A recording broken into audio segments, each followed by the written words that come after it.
आणि थेट जाऊयात पंढरपुरात। सततच्या पावसामुळे पंढरपूर या ठिकाणी आता चंद्रभागा नदी दुथडी भरून वाहते।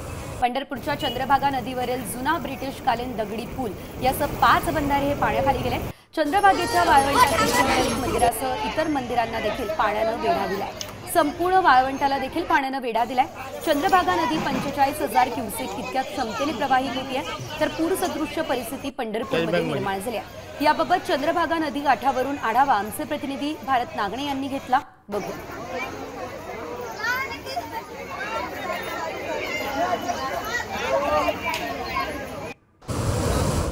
भीमा आणि नीरा खोऱ्यात गेल्या 2-3 दिवसांपासून मुसळधार पाऊस सुरू आहे आणि यामुळे आता पंढरपुरातल्या चंद्रभागा नदी दुथडी भरून वाहते आहे। आपण बघतो की पंढरपुरात आता चंद्रभागेला मोठ्या प्रमाणामध्ये पाणी आलेलं आहे आणि पंढरपूरच्या भीमा नदीवरती असलेला जुना दगडी पूल देखील आता पाण्याखाली गेलेला। आपण बघतो की पंढरपूरची चंद्रभागा नदी आता दुथडी भरून वाहते आहे। नदीकाठी असलेल्या इस्कॉन मंदिराचा प्रभू घाट देखील पाण्यात गेलेला आहे।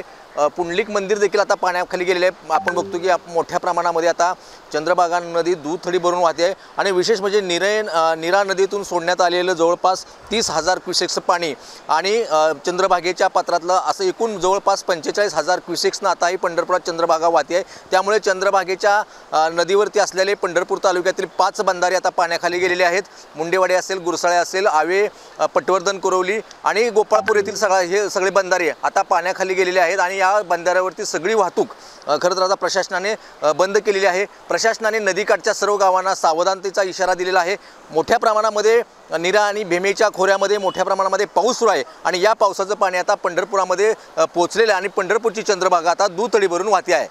कॅमेरामन राजू मिसाळसह भारत नागणे, साम टीव्ही न्यूज, पंढरपूर।